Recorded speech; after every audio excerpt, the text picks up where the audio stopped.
엉기, I'm 몇 년 so 만에 happy. 느껴보는 Me 타인의 too. 살갗의 온기인가. 칠흑 같은 어둠 속에서 유일하게 느껴지는 것은 내 몸을 감싸안은 단단한 팔과 목덜미에 와닿는 뜨거운 숨결, 그리고 전신을 타고 흐르는 이 낯선 열기뿐이었다. 정신은 안개 속에 잠긴 듯 흐릿했다. 여기가 어디인지, 내 옆에 누운 이 남자가 누구인지, 왜 내가 벌거벗은 채로 그의 품에 안겨 있는지 아무것도 기억나지 않았다. 기억나는 것이라고는 오직 하나 뼛속까지 스며들었던 지독한 한기와 살을 애는 듯한 빗줄기뿐. 그런데 지금 내 몸은 불에라도 된 것처럼 뜨거웠다. 남자의 손이 천천히 아주 조심스럽게 내 등을 쓸어내렸다. 그 움직임은 마치 깨지기 쉬운 유리 세공품을 다루는 듯 신중했다. 그의 손길이 닿는 곳마다 잠자고 있던 모든 감각들이 비명을 지르며 깨어나는 것 같았다. 소름이 돋았지만 그것은 공포 때문이 아니었다. 그것은 생경한 쾌감이었다. 안 돼. 머릿속에서 경고음이 울렸다. 내 몸은 위험에 처하면 즉시 얼어붙도록 모든 감각을 차단하도록 훈련되어 있었다. 타인의 접촉은 고통의 동의어였고 친밀함은 곧 닥쳐올 재앙의 전주곡이었다. 지난 몇 년간 스치기만 해도 비명을 지르며 상대를 밀쳐내는 것이 나의 본능이었다. 하지만 지금 이 남자는 달랐다. 그의 손길에는 어떤 강요나 폭력성도 없었다. 오직 망설임과 배려만이 느껴졌다.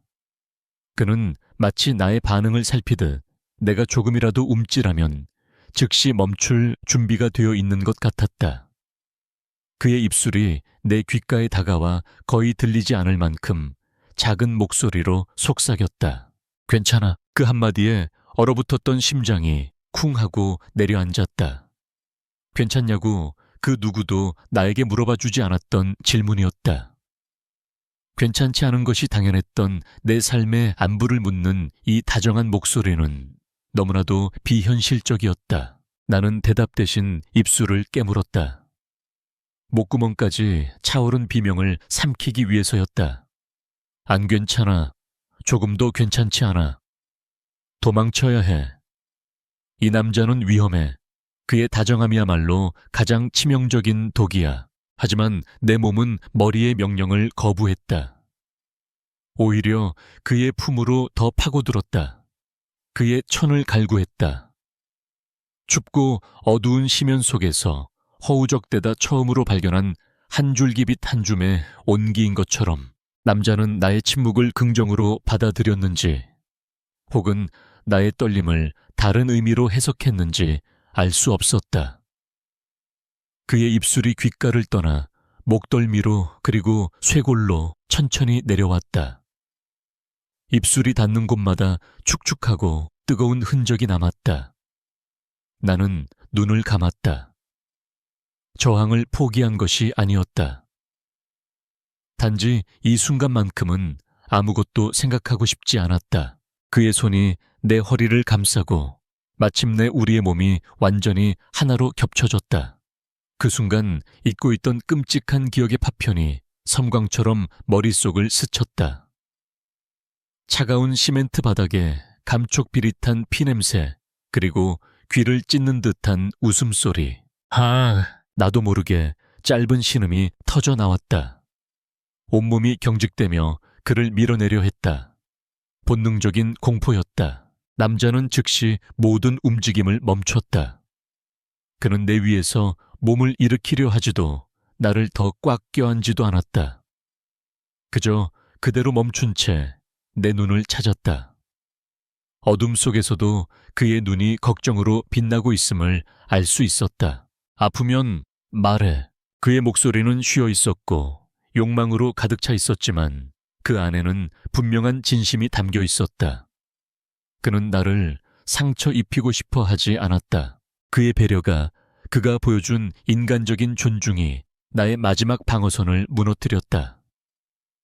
지난 수년간 나를 지탱해 온 것은 증오와 공포로 쌓아 올린 두꺼운 벽이었다. 그런데 이 남자는 망치로 부수려 하지 않고 그저 문을 두드렸다. 아주 조심스럽게 내가 스스로 문을 열어줄 때까지 기다리겠다는 듯이 뜨거운 눈물 한 방울이 관자놀이를 타고 흘러내렸다. 그것은 슬픔의 눈물도 공포의 눈물도 아니었다. 그것은 구원의 눈물이었다. 꽁꽁 얼어붙었던 강이 마침내 녹아내리는 소리였다. 나는 대답 대신 떨리는 손을 들어 그의 뺨을 감쌌다. 까슬까슬한 수염의 감촉이 느껴졌다. 내 작은 움직임에 그가 안도하는 듯 짧은 숨을 내쉬었다. 그리고 그는 다시 천천히 움직이기 시작했다. 이번에는 나도 그의 움직임에 응답했다. 어색하고 서툴렀지만 그것은 분명 나의 의지였다. 공포가 있던 자리에 서서히 다른 감정이 차오르기 시작했다. 그의 몸짓 하나하나에 담긴 의미를, 그의 눈빛 속에 담긴 감정을 읽으려고 노력했다. 그것은 단순한 정복이나 해소가 아니었다. 그것은 교감이었다. 상처 입은 두 영혼이 서로의 온기를 통해 위로를 찾는 처절한 몸짓이었다. 나는 그의 안에서 깊은 외로움을 보았고 그는 나의 안에서 지독한 공포를 보았을 것이다. 우리는 서로의 가장 깊은 상처를 어루만지고 있었다. 얼마나 시간이 흘렀을까? 격렬한 파도가 지나가고 고요한 여운만이 남았을 때 나는 그의 가슴에 기댄 채 가쁜 숨을 몰아 쉬었다. 심장 박동 소리가 고막을 울렸다. 그의 심장 소리와 나의 심장 소리가 뒤섞여 하나의 리듬을 만들고 있었다. 그는 아무 말 없이 내 머리카락을 쓸어 넘겨주었다.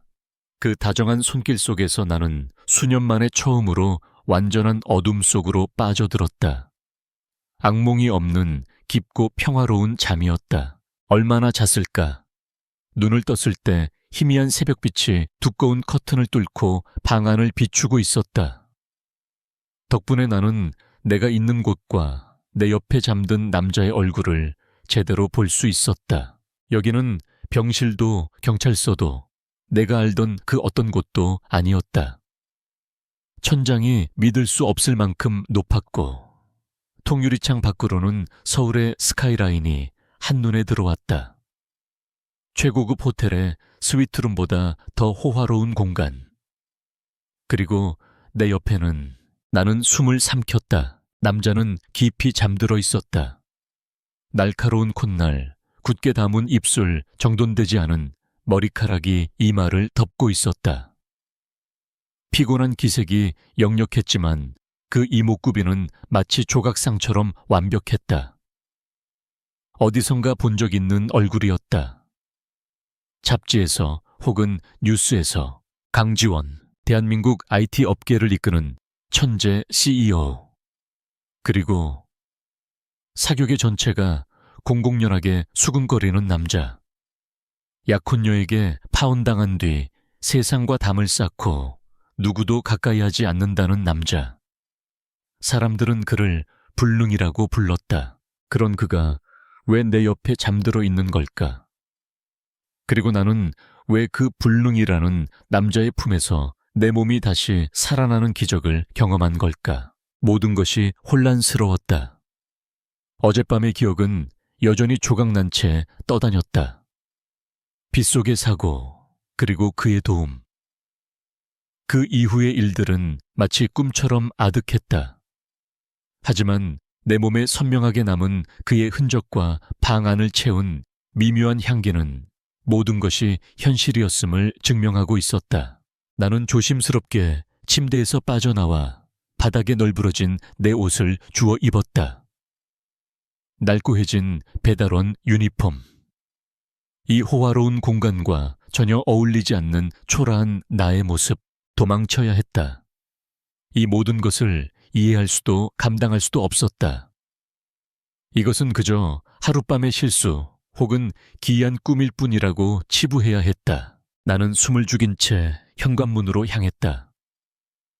그의 세상과 나의 세상은 결코 겹칠 수 없는 것이었다. 이 문을 나서는 순간 나는 다시 배달원 이하은으로, 그는 다시 베일에 쌓인 CEO 강주원으로 돌아가는 것이다. 문고리를 잡았을 때 등 뒤에서 잠긴 목소리가 들려왔다. 어디가 그의 목소리에 온몸의 피가 얼어붙는 것 같았다. 문고리를 잡은 손이 땀으로 축축해졌다. 나는 차마 뒤돌아볼 용기가 나지 않아 그 자리에 못 박힌 듯 서 있었다. 어디 가냐고 집으로, 나의 지옥으로. 당신의 이 천국 같은 곳은 내가 있을 곳이 아니니까. 목구멍까지 차오른 말을 삼키며 나는 필사적으로 머리를 굴렸다. 어떻게 이 상황을 설명해야 할까? 모든 것이 실수였다고 술에 취하에 벌어진 일이라고 둘러대야 할까? 하지만 내 머릿속은 온통 뒤죽박죽이었다.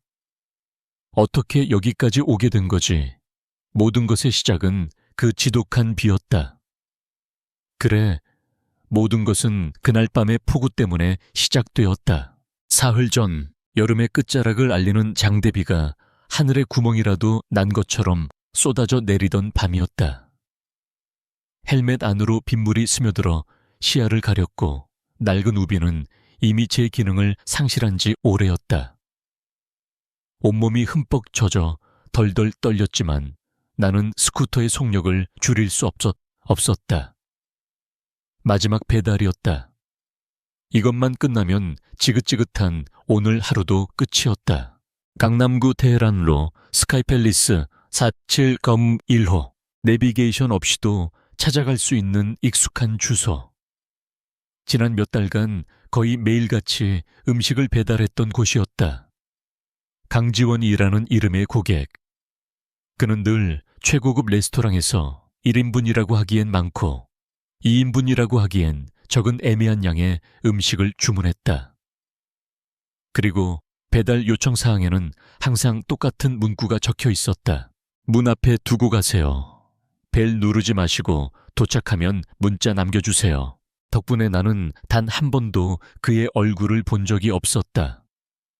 대한민국에서 가장 비싼 아파트의 꼭대기층 펜트하우스에 사는 남자는 어떤 사람일까? 늙은 회장님일까 아니면 부모 잘 둔 젊은 망나니일까? 혼자 먹기엔 많은 양의 음식을 시키는 걸 보면 혹시 숨겨둔 애인이라도 있는 걸까? 온갖 상상을 해봤지만 그는 나에게 그저 스카이팰리스 4701호일 뿐이었다. 나와는 다른 세상에 사는 이름 모를 누군가.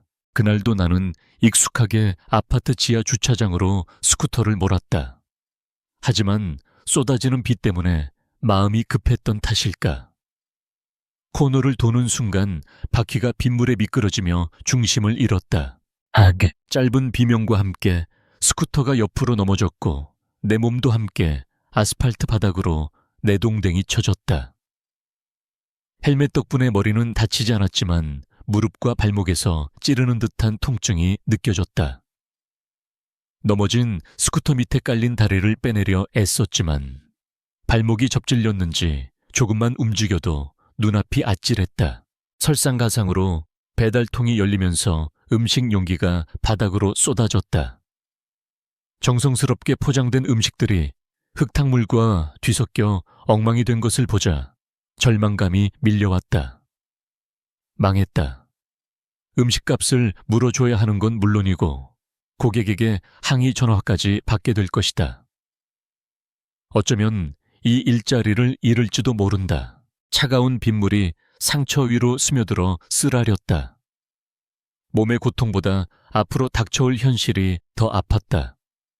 눈물이 차오르려는 것을 꾹 참으며 나는 다시 한번 다리를 빼내려 안간힘을 썼다. 그때였다.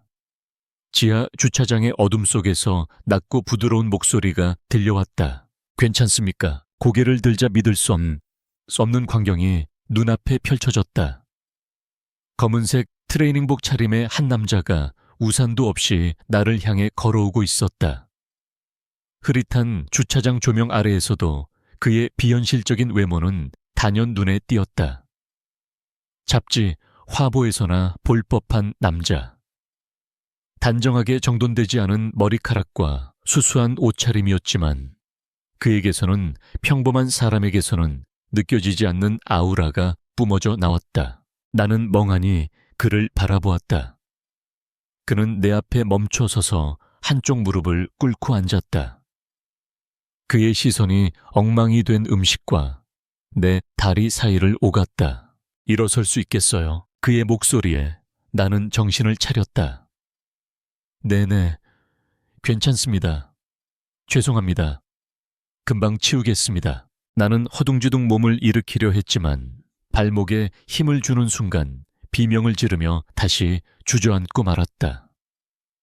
남자는 말없이 내 발목을 내려다보더니 잠시 망설이는 듯했다. 타인과의 접촉을 꺼리는 기색이 역력했다. 하지만 그는 이내 결심한 듯 조심스러운 손길로 스쿠터를 들어 올려 나를 꺼내주었다. 일단 안으로 들어가죠. 비를 너무 많이 맞았습니다. 아닙니다. 정말 내 말이 끝나기도 전에 남자는 내 팔 아래로 자신의 어깨를 집어넣어 나를 부축해 일으켰다.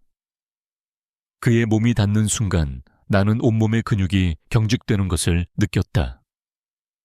낯선 남자의 접촉. 그것은 나에게 공포 그 자체였다. 나도 모르게 그를 밀쳐낼 뻔했지만 그의 행동에는 조금의 위협도 느껴지지 않았다. 오히려 깨지기 쉬운 물건을 다루듯 조심스러웠다. 그의 부축을 받으며 절뚝거리며 걷는 동안 내 머릿속은 혼란으로 가득 찼다. 이 남자는 누구지 왜 나를 도와주는 거지? 혹시 이 사람이 우리가 멈춰 선 곳은 엘리베이터 앞이었다. 그는 익숙하게 비밀번호를 누르고 카드를 인식시켰다. 엘리베이터 문이 열리자 그는 꼭대기층 버튼을 눌렀다. 47층. 역시 이 남자가 강지원이었다. 엘리베이터가 올라가는 동안 숨막히는 침묵이 흘렀다. 나는 그의 옷을 적시고 있다는 미안함과 정체 모를 불안감에 어쩔 줄 몰랐다. 그는 아무 말 없이 정면만 응시하고 있었다. 옆에서 본 그의 얼굴은 상상했던 것보다 훨씬 더 차갑고 외로워 보였다. 에디딩 소리와 함께 47층에 도착했다. 엘리베이터 문이 열리자 복도 없이 바로 거실로 이어지는 펜트하우스의 내부가 드러났다. 나는 그 거대하고 텅 빈 공간에 압도당했다. 최소한의 가구만이 놓인 미니멀한 인테리어는 고급스럽다기보다는 삭막하게 느껴졌다. 마치 아무도 살지 않는 모델하우스 같았다. 그는 나를 거실 소파에 조심스럽게 앉혔다. 잠시만 기다려요. 그는 구급 상자를 가져와 내 앞에 놓았다. 그리고 망설임 없이 내 젖은 바지를 무릎까지 걷어 올렸다. 긁히고 멍든 상처가 드러나자 나는 창피함에 얼굴이 화끈거렸다. 그는 아무 말 없이 소독약을 솜에 묻혀 상처를 닦아내기 시작했다. 그의 손길은 의사처럼 능숙하고 조심스러웠다. 소독약이 상처에 닿자 따끔한 통증에 나도 모르게 신음을 흘렸다. 그는 즉시 손을 멈추고 나를 올려다보았다. 그의 눈에 스치는 것은 걱정의 빛이었다. 미안합니다. 조금만 참아요. 그의 다정한 목소리에 어쩐지 울컥 눈물이 날 것 같았다. 사고가 났을 때도 음식값을 물어줄 걱정을 할 때도 발목이 아파 일어서지 못했을 때도 괜찮았다. 그런데 그의 이 작은 친절 앞에서 나는 무너져 내리고 있었다. 그는 능숙하게 상처를 소독하고 밴드를 붙여주었다. 그리고는 수건과 자신의 것으로 보이는 커다란 티셔츠 그리고 트레이닝 바지를 건넸다. 욕실은 저쪽입니다. 일단 씻고 옷부터 갈아입어요. 감기 걸리겠습니다. 나는 멍하니 그가 건네는 옷을 받아들었다. 음식은 제가 물어드리겠습니다. 정말 죄송합니다. 그는 고개를 저었다. 음식은 신경 쓰지 마요. 사람부터 챙겨야지. 그의 배려에 더 이상 거절할 수가 없었다. 나는 절뚝거리며 그가 가리킨 욕실로 향했다. 대리석으로 마감된 욕실은 내 원룸만 한 크기였다. 따뜻한 물로 몸을 씻고 그의 옷으로 갈아입자 비로소 살 것 같았다. 그의 티셔츠는 내게 너무 커서 원피스처럼 흘러내렸고 옷에서는 그의 것인 듯한 옅고 부드러운 섬유유연제 향이 났다. 낯선 향기였지만 이상하게도 마음이 놓였다. 욕실에서 나왔을 때 그는 주방에서 따뜻한 차를 타고 있었다. 그는 찻잔을 내게 건네며 말했다. 일단 이거 마시고 몸 좀 녹여요. 이 비에 스쿠터를 타고 돌아가는 건 무리일 것 같으니 비가 그칠 때까지만이라도 있다가요. 나는 그의 맞은편에 앉아 김이 모락모락 피어나는 찻잔을 두 손으로 감쌌다. 따뜻한 온기가 손바닥을 통해 온몸으로 퍼져나갔다. 우리는 아무 말 없이 창밖을 바라보았다. 거대한 통유리창 너머로 번개가 번쩍이며 폭우가 쏟아지는 서울의 야경이 비현실적으로 펼쳐져 있었다. 그 정적 속에서 나는 처음으로 그를 제대로 마주보았다. 세상이 그에게 붙인 불능이니 은둔자니 하는 차가운 꼬리표와는 다른 사람. 그는 그저 아주 많이 외로워 보이는 남자였다. 그리고 그 깊은 외로움이 어쩐지 낯설지가 않았다. 그의 눈과 내 눈이 마주쳤다. 그 순간 우리 사이에는 말로는 설명할 수 없는 기류가 흘렀다. 공포와 경계심으로 가득했던 내 마음 한구석에서 아주 작고 연약한 무언가가 싹트는 것을 느꼈다. 그것은 아마도 지독한 외로움을 가진 두 사람이 서로를 알아보는 본능 같은 것이었을지도 모른다. 나는 문고리를 잡은 채로 굳어버렸다. 그의 목소리는 잠에서 막 깨어난 듯 낮고 잠겨 있었지만 그 안에 담긴 힘은 나를 그 자리에 꼼짝 못하게 만들었다. 등 뒤로 그의 시선이 칼날처럼 날아와 박히는 것 같았다. 천천히, 아주 천천히 나는 마리오네트 인형처럼 삐걱거리며 몸을 돌렸다. 강지원은 침대 헤드에 등을 기댄 채 앉아 있었다. 이불은 허리까지 내려와 있었고 새벽빛에 드러난 그의 상반신은 군더더기 없이 단단해 보였다. 어젯밤 내가 매달리고 어루만졌던 몸. 그 기억이 떠오르자 얼굴이 불타는 것처럼 뜨거워졌다. 그는 나를 똑바로 쳐다보고 있었다.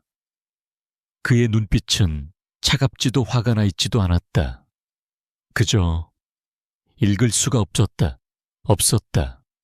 깊이를 알 수 없는 호수처럼 고요해서 오히려 더 두려웠다. 저는 나는 말을 더듬었다. 무슨 말을 해야 할지 몰랐다.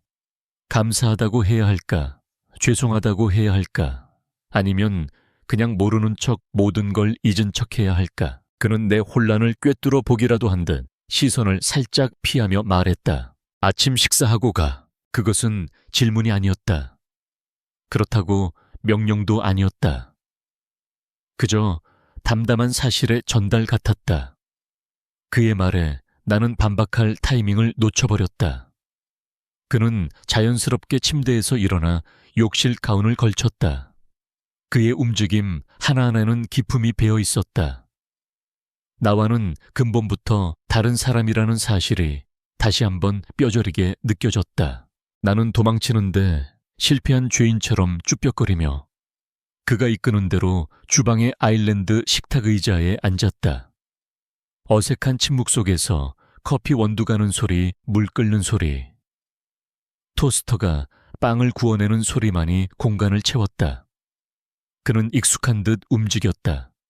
그의 집처럼 그의 행동 또한 모든 것이 깔끔하고 정돈되어 있었다. 나는 그 모습을 몰래 훔쳐보았다. 저 남자가 정말 세상이 말하는 그 불능의 CEO가 맞을까? 어젯밤 나를 안았던 그의 모습은 결코 그렇지 않았다. 그는 서툴렀지만 열정적이었고 망설였지만 강인했다. 무엇보다 그는 나를 존중했다. 나의 공포를 알아챘고 나의 떨림을 배려했다. 내 몸은 그 사실을 기억하고 있었다. 지난 몇 년간 그 어떤 남자 의사의 진찰에도 공황 발작을 일으키던 내 몸이 그의 앞에서는 거짓말처럼 잠잠했다. 아니, 잠잠한 것을 넘어 반응했다. 잊고 있던 감각을 죽어버렸다고 생각했던 욕망을 일깨웠다. 그것이 나를 가장 혼란스럽게 만들었다. 내 몸이 나를 배신한 것 같은 기분, 끔찍한 과거의 기억에 대한 배신. 블랙으로 마실 건가? 그의 질문에 화들짝 놀라 고개를 들었다. 그는 간 내린 커피가 담긴 머그잔 2개를 들고 있었다. 나는 작게 고개를 끄덕였다. 그는 내 앞에 커피 한 잔을 그리고 버터를 바른 토스트와 스크램블 에그가 담긴 접시를 놓아주었다. 간단하지만 정갈한 아침 식사였다. 고맙습니다. 어제 다친 곳은 좀 어때? 그는 자신의 접시를 내려다보며 무심한 척 물었다. 시선은 마주치지 않았지만 그 질문이 진심 어린 걱정에서 나왔다는 것을 알 수 있었다. 나는 나도 모르게 무릎을 내려다보았다. 그가 직접 치료해준 상처 위에는 아직도 그의 밴드가 붙어 있었다. 괜찮아요. 발목도 거의 안 아파요. 다행이군. 다시 침묵이 흘렀다. 우리는 마치 오랫동안 함께 살아온 부부처럼 혹은 서로를 전혀 모르는 타인처럼 말없이 각자의 식사를 했다. 이 기묘한 동거. 세상에서 가장 화려한 감옥 같은 이 집에서 세상에서 가장 외로운 남자와 함께하는 아침 식사. 모든 것이 비현실적이었다. 나는 주위를 둘러보았다. 이 넓은 공간 어디에도 사람 사는 흔적이 거의 없었다. 가족 사진 하나, 친구들과 찍은 사진 한 장 보이지 않았다. 잡지나 책 몇 권이 가지런히 놓여 있을 뿐 그의 사적인 취향을 엿볼 수 있는 물건은 전무했다. 이곳은 집이 아니라 강지원이라는 인물을 전시하기 위해 만들어진 쇼룸 같았다. 나의 시선을 느꼈는지 그가 먼저 입을 열었다. 텅 비어 보이지. 나는 당황해서 포크를 떨어뜨릴 뻔했다. 그는 쓴웃음을 지으며 창밖을 바라보았다. 아침 햇살이 그의 얼굴 반쪽을 비추며 깊은 눈매를 더욱 도드라지게 만들었다. 사람들은 이곳을 부러워하지만 나한테는 그저 잠만 자는 곳일 뿐이야. 가끔은 너무 넓어서 감옥처럼 느껴지기도 하고. 감옥. 그 단어가 내 심장을 찔렀다. 나는 누구보다 그 단어의 무게를 잘 알고 있었다. 그는 커피를 한 모금 마시고 나지막이 말을 이었다. 그 목소리는 마치 자기 자신에게 하는 독백 같았다. 사람들은 눈에 보이는 쇠사슬만 무섭다고 생각하지. 하지만 정말 무서운 건 따로 있어. 정신에 채워진 족쇄가, 눈에 보이지 않는 그 족쇄가 진짜 쇠사슬보다 더 무겁고 질긴 법이니까. 그의 말은 망치가 되어 내 머리를 내리쳤다. 정신에 채워진 족쇄, 그것은 바로 내 이야기였다. 내 몸은 자유로웠지만 내 영혼은 과거의 그날 그 차가운 시멘트 바닥에 묶인 채 한 발짝도 나아가지 못하고 있었다. 남들의 친절한 손길조차 나를 해치려는 위협으로 느끼게 만들고 사랑이라는 단어 앞에서는 경기를 일으키게 만드는 그 보이지 않는 족쇄. 나는 그를 바라보았다. 그는 여전히 창밖을 보고 있었지만 나는 알 수 있었다. 그 역시 자신만의 족쇄에 묶여 있다는 것을. 세상이 그에게 채운 불능이라는 족쇄, 혹은 그 이전에 그를 배신한 누군가가 그의 마음에 채워버린 그 족쇄. 우리는 서로의 상처에 대해 한마디도 나누지 않았다. 하지만 그의 그 한마디로 우리는 서로의 가장 깊은 비밀을 공유한 것이나 마찬가지였다. 그는 나의 공포를, 나는 그의 고독을 이해했다. 우리는 같은 종류의 감옥에 갇힌 죄수였다. 식사가 끝났을 때 그는 자리에서 일어났다. 오늘 하루는 쉬는 게 좋겠어. 스쿠터 수리비랑 병원비는 내가... 아니에요. 나는 다급하게 그의 말을 잘랐다. 괜찮아요. 제가 알아서 할 수 있어요. 그의 동정이나 값비싼 호의를 받을 수는 없었다. 그것은 우리의 관계를 너무나 명확하게 규정해버리는 일이었다. 부유한 남자와 가난한 여자, 시혜를 베푸는 자와 받는 자. 나는 그것을 원치 않았다. 어젯밤 우리가 나눈 것이 무엇이었든 그것은 동정과는 다른 것이었다고 믿고 싶었다. 그는 내 단호한 태도에 잠시 놀란 듯 했지만 이내 고개를 끄덕였다. 알았어. 그럼 데려다 주지. 그의 제안을 더는 거절할 수 없었다. 나는 그가 건네준 어제의 내 옷으로 갈아입었다.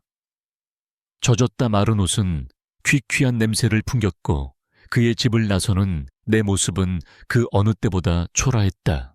지하 주차장에서 그의 검은 세단 앞에 섰을 때 나는 마지막으로 그를 돌아보았다.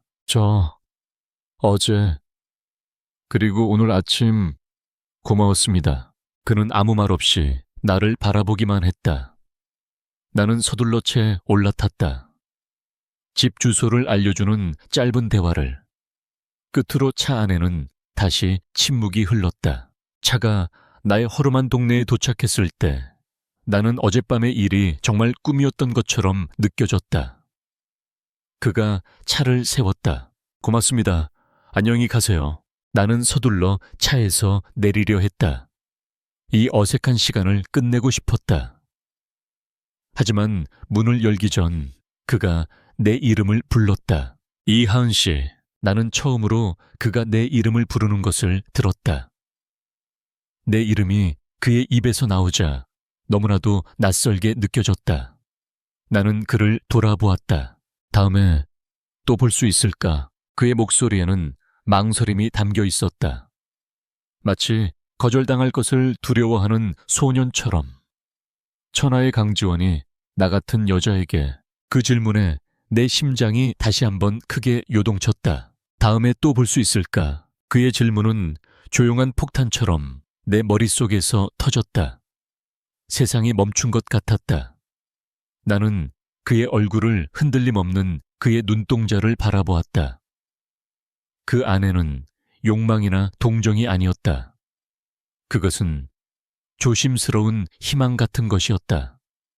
나와 같은 종류의 상처를 가진 사람이 혹시나 하는 마음으로 내미는 위태로운 손길, 대답해야 했다. 고개를 끄덕이거나 아니면 단호하게 젓거나. 하지만 나는 아무것도 할 수 없었다. 내 안에서 두 개의 자아가 격렬하게 싸우고 있었다. 하나는 그의 손을 잡으라고 이 기적 같은 온기를 놓치지 말라고 소리치고 있었다. 다른 하나는 비명을 지르며 경고했다. 위험해. 그는 네가 감당할 수 있는 사람이 아니야. 그의 세상에 발을 들이는 순간 너는 산산조각 날 거야. 결국 나를 지배한 것은 언제나처럼 공포였다. 나는 아무 대답도 하지 못했다. 그저 도망치듯 차문을 열고 절뚝거리며 낡은 빌라 건물 안으로 뛰어 들어갔다. 뒤돌아볼 용기도 없었다. 그의 실망한 표정을 혹은 안도했을지도 모르는 표정을 마주할 자신이 없었다. 문을 닫고 나서야 나는 가쁜 숨을 몰아쉬며 그 자리에 주저앉았다. 심장이 미친 듯이 뛰고 있었다. 그날 이후 내 일상은 뒤틀리기 시작했다. 몸은 여느 때처럼 새벽같이 일어나 스쿠터에 시동을 걸고 쉴 틈 없이 도시를 누비며 음식을 배달했다. 하지만 내 정신은 온통 그에게 가 있었다. 그의 목소리, 그의 눈빛, 그의 서툴지만 다정했던 손길, 그리고 그의 옷에서 나던 부드러운 향기. 모든 것이 선명한 잔상처럼 남아 나를 괴롭혔다. 나는 애써 그를 잊으려 했다. 그건 하룻밤의 꿈 혹은 사고였을 뿐이라고 스스로에게 되뇌었다. 우리는 서로 다른 세상 사람이었다. 다시 만날 일도 만나서도 안 되는 사이였다. 하지만 세상은 내 의지대로 돌아가 주지 않았다. 다음 날 오후 배달 앱에서 익숙한 주소가 울렸다. 스카이팰리스 471호. 심장이 철렁 내려앉았다. 거절 버튼을 누르고 싶었지만 생계가 걸린 문제였다. 거절이 반복되면 평점이 깎이고 배정되는 콜수도 줄어들 것이다. 나는 떨리는 손으로 수락 버튼을 눌렀다. 음식을 받아들고 그의 아파트로 향하는 내내 나는 수십 번도 더 망설였다. 이번에는 요청사항에 문 앞에 두고 가세요 라는 문구가 없었다. 무슨 의미일까? 나를 기다리고 있겠다는 뜻일까? 아파트 로비에 들어섰을 때 내 불안한 예상은 현실이 되었다. 소파에 앉아 책을 읽고 있던 강지원이 나를 발견하고 자리에서 일어났다. 그는 어제와 같은 편안한 옷차림이었지만 오늘은 왠지 모르게 조금 덜 외로워 보였다. 왔어요. 그가 담담하게 말했다. 나는 로봇처럼 뻣뻣하게 다가가 그에게 음식을 건넸다. 주문하신 음식입니다. 고마워요. 발목은? 괜찮고 그가 내 발목을 힐끗 내려다보며 물었다. 그 시선에 발목이 화끈거리는 것 같았다. 네, 괜찮아요. 그럼 이만. 나는 서둘러 몸을 돌렸다.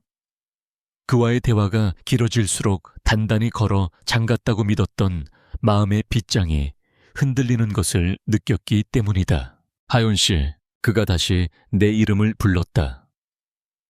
나는 걸음을 멈췄지만 차마 돌아보지는 못했다. 내일도 와줄 거죠? 그것은 단순한 질문이 아니었다. 거의 애원에 가까웠다. 그의 목소리에 담긴 절박함에 나는 차마 아니오라고 대답할 수 없었다. 나는 그저 작게 고개를 끄덕이고는 도망치듯 그곳을 빠져나왔다. 그날 이후 그것은 우리 사이의 암묵적인 약속이 되었다. 나는 매일 같은 시간에 그의 음식을 배달했다. 그는 언제나 로비에서 나를 기다렸다.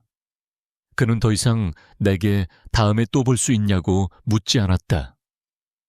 그저 다음 날이면 어김없이 그 자리에 있는 것으로 자신의 마음을 보여주었다. 우리의 대화는 늘 짧고 사소했다. 오늘 날씨가 덥네요. 비 오는데 운전 조심해요. 점심은 먹었어요. 하지만 그 짧은 순간들이 쌓여 내 안에 무언가를 만들어내고 있었다. 경계심과 두려움으로 가득했던 내 마음에 기대감이라는 낯선 감정이 싹트기 시작했다. 하루 종일 고된 배달 업무에 시달리다가도 그를 만날 시간이 다가오면 나도 모르게 가슴이 두근거렸다.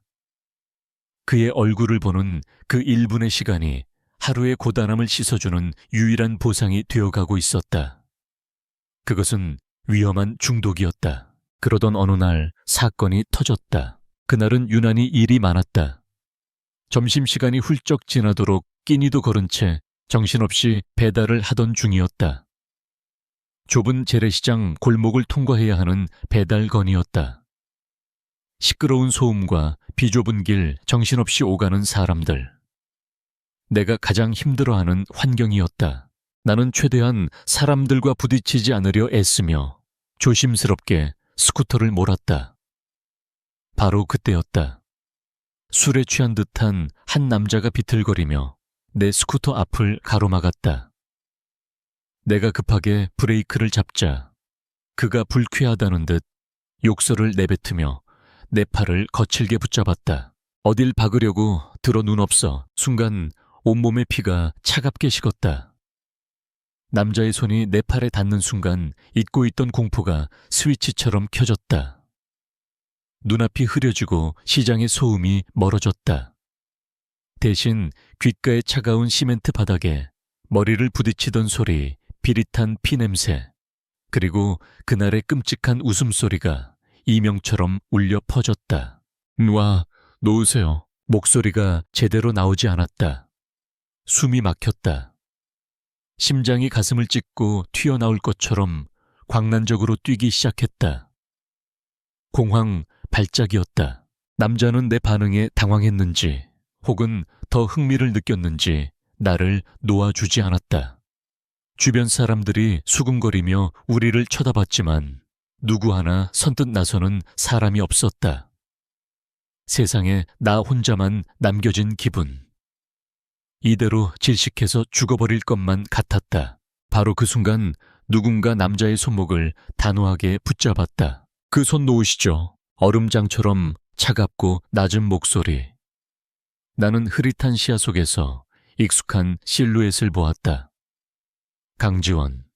그가 왜 여기에? 그는 평소에 편안한 옷차림이 아닌 완벽하게 갖춰 입은 수트 차림이었다. 아마 근처에서 중요한 회의라도 있었던 모양이었다. 그에게서 뿜어져 나오는 위압감에 술 취한 남자는 움찔하며 내 팔을 놓았다. 강지원은 나를 위아래로 훑어보더니 내 상태가 심상치 않음을 즉시 알아차렸다.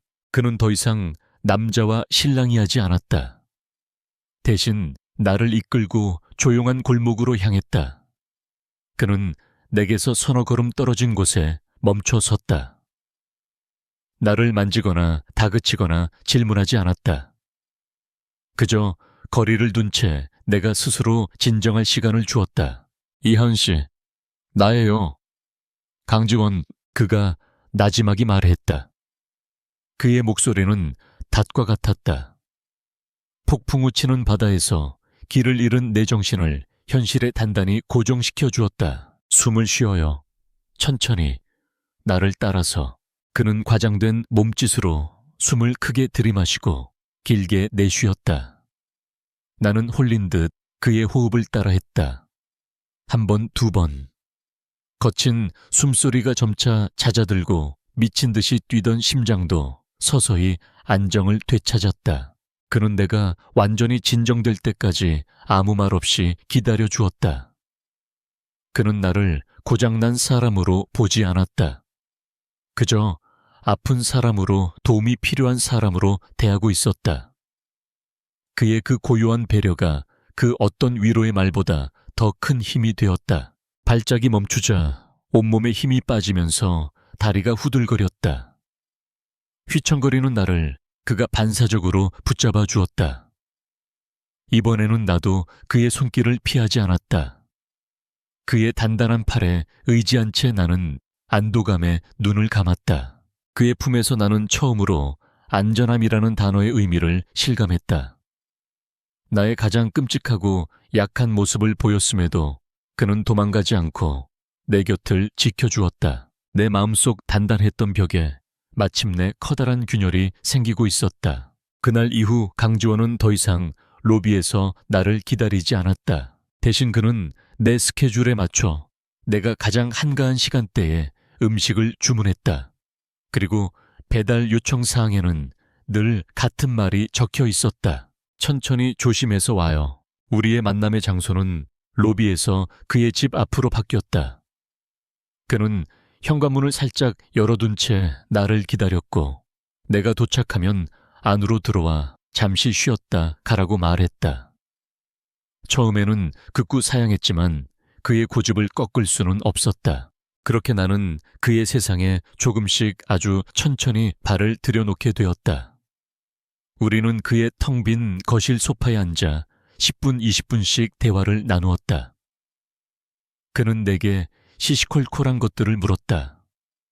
오늘 몇 건의 배달을 했는지, 힘든 손님은 없었는지, 점심은 뭘 먹었는지. 나는 그의 질문에 단답형으로 대답하면서도 그의 삶에 대해 조금씩 알아갔다. 그가 아침형 인간이라는 것, 블랙커피를 하루에 3잔 이상 마신다는 것, 클래식 음악을 즐겨 듣는다는 것, 그 시간들은 나에게 가뭄의 단비와도 같았다. 하지만 동시에 독배를 마시는 것과 같았다. 그에게 익숙해질수록, 그를 향한 마음이 커져갈수록 내 안의 공포 또한 짙어지고 있었다. 행복에 대한 기대와 그 행복이 한순간에 부서져 내릴지도 모른다는 불안감. 그 두 가지 감정이 매일 밤 나를 잠 못 들게 했다. 그리고 결국 억눌러 왔던 과거의 악령이 다시 고개를 들었다. 그날 밤도 나는 어김없이 악몽에 시달렸다. 꿈속에서 나는 다시 19살의 소녀가 되어 어둡고 축축한 골목길에 서 있었다. 멀리서 들려오는 불쾌한 웃음소리, 그리고 나를 향해 다가오는 검은 그림자. 안 돼, 오지 마. 나는 비명을 지르며 도망치려 했지만 발이 시멘트 바닥에 붙어버린 것처럼 움직이지 않았다.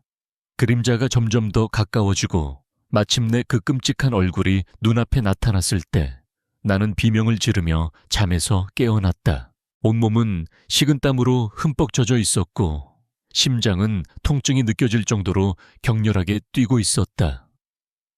방 안은 칠하룻같이 어두웠지만 내 눈에는 여전히 꿈속의 그 얼굴이 아른거렸다. 숨을 쉴 수가 없었다. 벽이 나를 향해 다가오는 것 같았고 천장이 무너져 내리는 것만 같았다. 또다시 찾아온 공황 발작이었다. 나는 이불을 움켜쥐고 고통스럽게 몸부림쳤다. 누구라도 좋으니 제발 나 좀 살려달라고 소리치고 싶었다. 그 순간 머릿속에 한 사람의 얼굴이 떠올랐다. 강지원. 나는 미친 사람처럼 핸드폰을 찾아 더듬거렸다. 손이 너무 심하게 떨려 몇 번이나 비밀번호를 잘못 눌렀다. 간신히 잠금을 풀고 그의 이름을 찾아 통화 버튼을 눌렀다. 지금이 새벽 3시라는 것도 이 시간에 전화를 하는 것이 얼마나 큰 실례인지도 생각할 겨를이 없었다. 오직 살아야 한다는 본능만이 나를 움직였다. 신호음이 2번 울리기도 전에 그가 전화를 받았다. 여보세요. 잠이 가득 묻어나는 그의 목소리. 나는 대답을 할 수 없었다.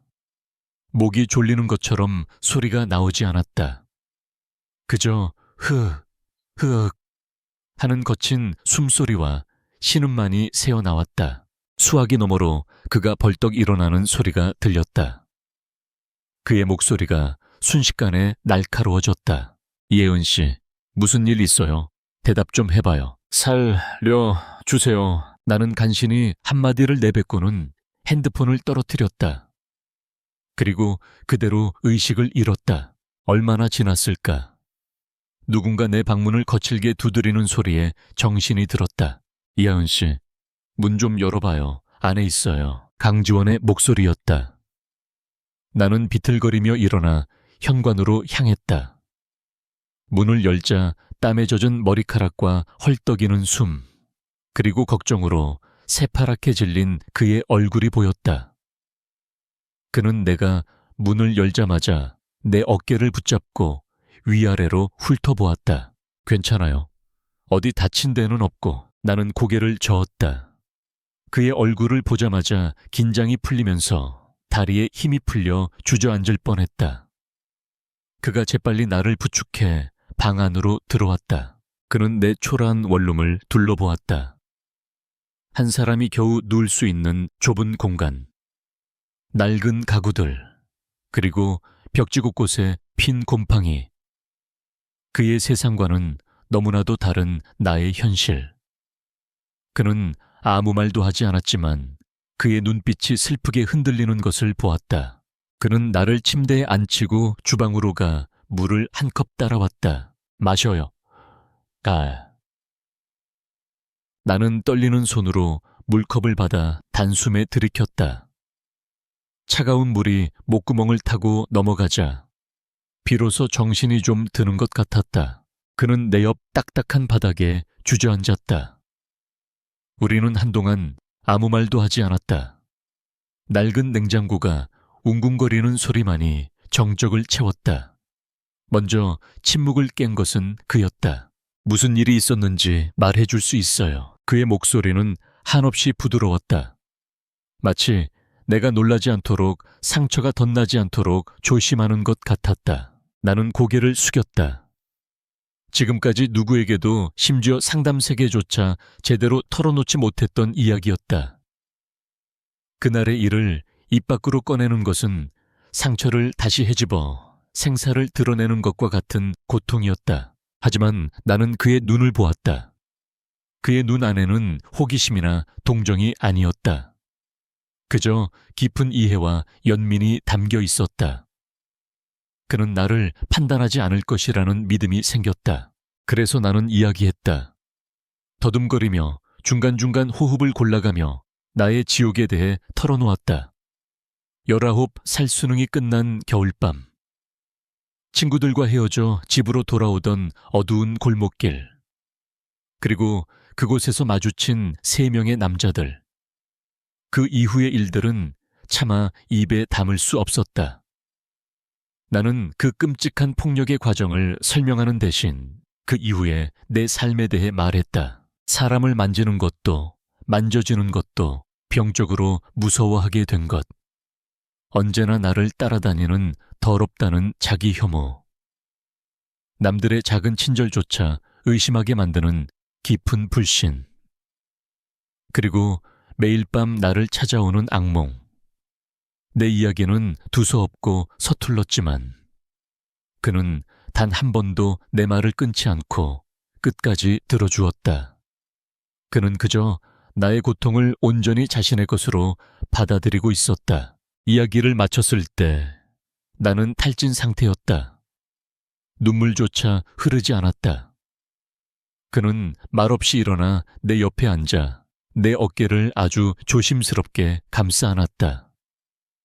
나는 그의 품에 기대어 어린아이처럼 소리내어 울기 시작했다. 수년간 억눌러 왔던 모든 서름과 아픔이 한꺼번에 터져나왔다. 한참을 울고 나서야 나는 조금 진정되었다. 그는 내 눈물이 그칠 때까지 묵묵히 내 등을 토닥여 주었다.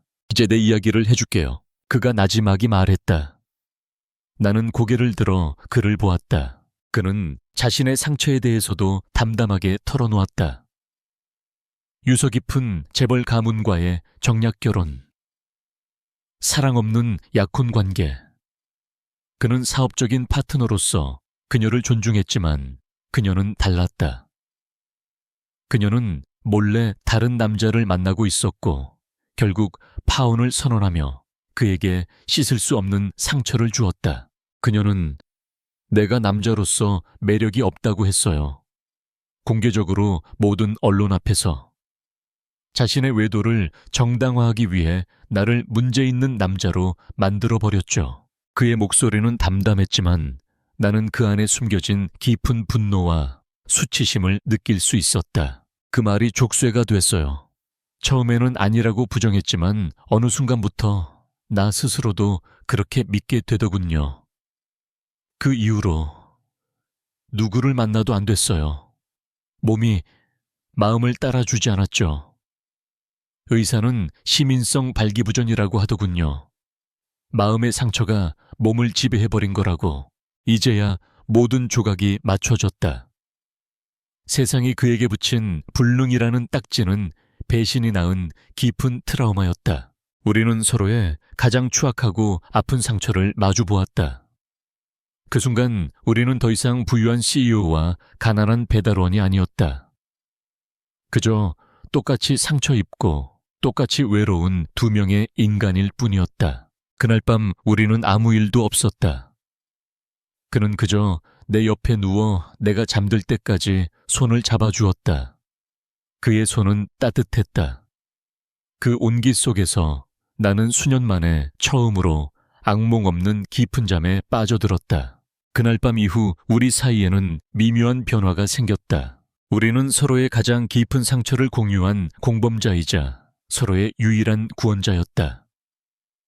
더 이상 나를 짓누르던 죄책감도 그를 올가매던 수치심도 우리 둘 사이에서는 힘을 잃었다. 그의 집은 더 이상 차가운 쇼룸이 아닌 세상의 모든 위험으로부터 우리를 지켜주는 안전한 요새가 되었다. 나는 배달이 없는 저녁 시간을 그의 집에서 보내기 시작했다. 우리는 함께 저녁을 만들고 소파에 나란히 앉아 영화를 보고 클래식 음악을 들으며 시시콜콜한 이야기를 나누었다. 그는 내게 웃음을 되찾아 주었고 나는 그의 텅 빈 집에 온기를 채워주었다. 육체적인 관계는 없었다. 하지만 우리는 그보다 더 깊은 방식으로 서로를 탐닉했다. 손을 잡고 머리카락을 쓸어 넘겨주고 가만히 서로에게 기대어 상대방의 심장 소리를 듣는 것. 그 작은 접촉 하나하나가 내 안에 얼어붙었던 세포들을 깨우고 그의 메마른 영혼을 적셨다. 나는 내 상처가 조금씩 치유되고 있음을, 그리고 나 또한 그의 상처를 치유해주고 있음을 느꼈다. 나는 처음으로 행복이라는 감정을 현실 속에서 느끼고 있었다. 그리고 바로 그 행복이 곧 닥쳐올 폭풍의 전조였음을 나는 까맣게 모르고 있었다. 밖에 나가고 싶어요. 어느 날 저녁 내가 불쑥 말했다. 창밖으로 보이는 화려한 도시의 야경을 보다가 충동적으로 나온 말이었다. 그는 영화를 보던 리모컨을 내려놓고 나를 돌아보았다. 마그, 그의 얼굴에 당혹감이 스쳤다. 지난 몇 년간 그는 꼭 필요한 업무를 제외하고는 집 밖으로 나가지 않았다. 세상은 그에게 적대적이고 비웃음으로 가득 찬 공간일 뿐이었다. 네, 그냥 걷고 싶어요. 사람 없는 곳으로. 한강도 좋고 아니면 그냥 드라이브라도. 나는 그의 손을 조심스럽게 잡았다. 당신이랑 같이요. 그는 한참 동안 말이 없었다. 그의 눈동자가 복잡하게 흔들렸다. 나는 내 욕심이 그를 힘들게 한 것 같아 미안해져 잡았던 손을 놓으려 했다. 그 순간 그가 내 손을 더 꽉 잡아왔다. 좋아요, 나갑시다. 그의 목소리에는 작은 결심이 담겨 있었다. 그날 밤 우리는 마치 비밀 첩보원처럼 모자와 마스크로 얼굴을 가린 채 그의 집을 빠져나왔다. 그는 나를 태우고 서울 외곽의 한적한 전망대로 차를 몰았다. 그곳에서는 도시의 불빛이 은하수처럼 멀리 펼쳐져 보였다. 우리는 차에서 내려 난간에 기댄 채 말없이 야경을 바라보았다. 시원한 밤 공기가 뺨에 와닿았다. 고마워요. 그가 먼저 입을 열었다. 뭐가요? 나를 다시 밖으로 나오게 해주어서. 나는 그를 돌아보았다. 마스크 위로 드러난 그의 눈이 진심으로 웃고 있었다. 그 미소를 보자 나도 모르게 가슴이 벅차올랐다. 나는 용기를 내어 그의 팔에 팔짱을 꼈다. 그는 잠시 움찔했지만 이내 내게 더 가까이 기대왔다. 우리는 그렇게 한참을 세상에 오직 우리 둘만 존재하는 것처럼 서로의 온기에 의지한 채 서 있었다. 그 순간이 우리의 짧았던 평화의 마지막이었다.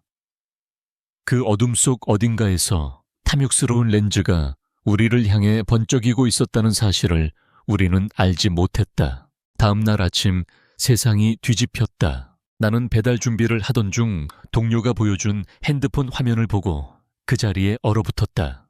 인터넷 연예 뉴스 메인 화면에 어젯밤 전망대에서 찍힌 우리 사진이 대문짝만하게 걸려 있었다. 모자와 마스크를 썼지만 그가 강지원이라는 것을 알아보는 것은 어렵지 않았다. 그리고 그의 옆에 마치 연인처럼 다정하게 팔짱을 끼고 있는 초라한 행색의 여자. 바로 나였다. 그리고 그 위로 잔인한 제목이 박혀 있었다. 단독. 불능의 황태자. 강지원 심야의 미루의 포착 상대는 배달원. 심장이 바닥으로 곤두박질 치는 것 같았다. 손이 떨려 핸드폰을 놓칠 뻔했다. 기사 내용은 더욱 가관이었다. 강지원을 기능을 상실한 채 숨어 지내던 재벌 3세로 나를 그의 약점을 이용해 신분 상승을 노리는 미스터리한 여자로 묘사했다. 기사 아래에는 수천 개의 댓글이 달려 있었다. 크크크. 결국 취향이 저런 쪽이었어. 돈 주면 다 해주니까 그런가. 여자 신상 빨리 털어보자. 분명 보통 내는 아닐 듯. 강지원 이제 완전히 망가졌네. 회사 주가 떨어지는 소리 들린다. 저 여자 불쌍하다. 강지원이랑 있어봤자 뭘 하겠어. 크크. 조롱비난 음란한 추측들. 날카로운 비수 같은 글자들이 내 눈을 파고들었다. 눈앞이 캄캄해졌다. 내 조용했던 삶 누구의 눈에도 띄지 않으려 발버둥 쳤던 나의 세계가 한순간에 박살나버렸다. 그때부터 지옥이 시작되었다. 어떻게 알았는지 기자들이 내가 사는 낡은 빌라 앞에 진을 치기 시작했다. 문 밖으로 한 발짝도 나갈 수 없었다.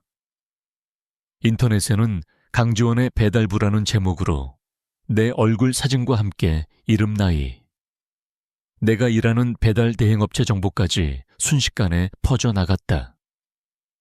신상 털기였다. 핸드폰은 쉴 새 없이 울려댔다. 모르는 번호로 걸려오는 욕설 전화와 음란한 문자 메시지들. 나는 핸드폰 전원을 꺼버리고 구석에 던져버렸다. 하지만 소리를 막을 수는 있어도 이미 내 머릿속에 박혀버린 잔인한 말들을 지울 수는 없었다. 나는 방 안에 갇혔다. 과거의 그날처럼. 그때는 어두운 골목길이었고 지금은 내 방이라는 것만 달랐다. 세상의 모든 손가락이 나를 가리키며 더럽다고, 해픈 여자라고, 돈에 미친년이라고 비난하고 있었다. 강지원에게서도 수십 통의 부재중 전화가 와 있었지만 나는 그에게 연락할 수 없었다. 미안해서, 그리고 무서워서. 나 때문에 그가 웃음거리가 되었다. 나 때문에 그의 아픈 상처가 다시 세상에 드러나 조리돌림당하고 있었다. 이 모든 것이 나 때문이었다. 이틀째 되던 날 초인종이 울렸다. 인터폰 화면에는 낯선 중년 남성이 서 있었다. 딱 봐도 보통 사람이 아닌 기품과 위압감이 동시에 느껴지는 사람이었다. 이하은 씨, 맞으십니까? 잠깐 뵐 수 있을까요? 지원이 압이 되는 사람입니다. 강지원의 아버지. 나는 온몸이 얼어붙었다.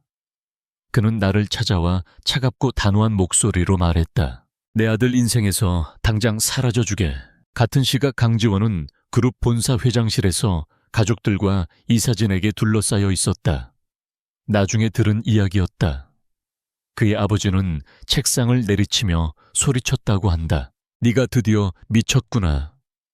어떻게 저런 근본도 없는 애한테 빠져서 집안 망신은 물론이고 회사 주가까지 폭락하게 만들어 당장 그 애랑 헤어지고 기사로 모든 걸 부인해. 그의 사촌 형이자 회사의 경쟁자인 누군가는 비웃으며 말했다.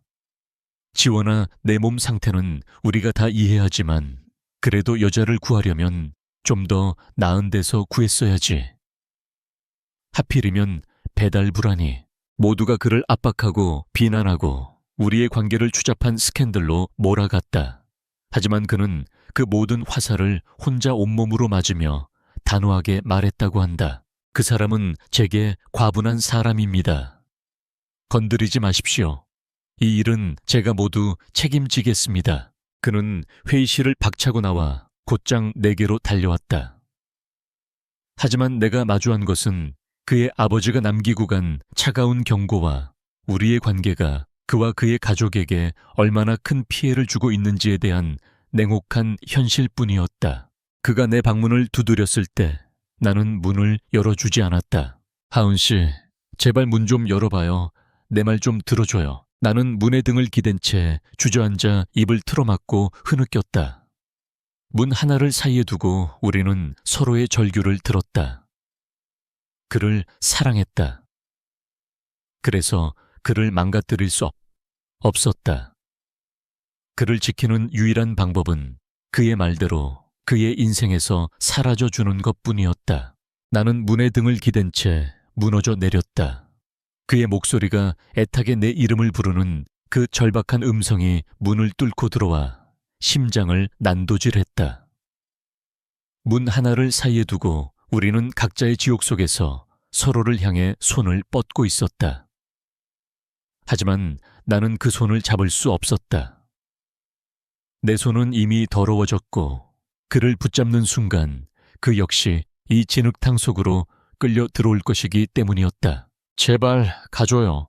부탁이에요. 나는 문에 이마를 기댄 채 속삭였다.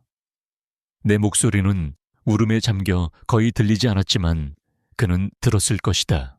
안 가. 당신이 문 열어줄 때까지 절대 안 가. 그의 고집은 황소 같았다. 그는 포기하지 않았다. 1시간이 지나고 2시간이 지나도 그는 그 자리에 있었다. 때로는 침묵으로, 때로는 나지막이 나를 부르며 그의 존재 자체가 나를 향한 무언의 시위였다. 결국 먼저 무너진 것은 나였다.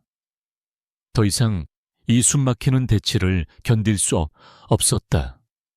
나는 비틀거리며 일어나 퉁퉁 부은 눈으로 체념한 사람처럼 문고리를 돌렸다. 문이 열리자 지친 기색이 역력한 그의 얼굴이 나타났다. 그는 나를 보자마자 와락 껴안았다. 그의 품은 여전히 따뜻하고 안전했지만 나는 나무 토막처럼 굳은 채 서 있었다. 밀어내지 마, 제발. 그가 내 귓가에 속삭였다. 내가 다 망쳤어요. 내가 먼저 입을 열었다. 당신 아버님 말씀이 맞아요.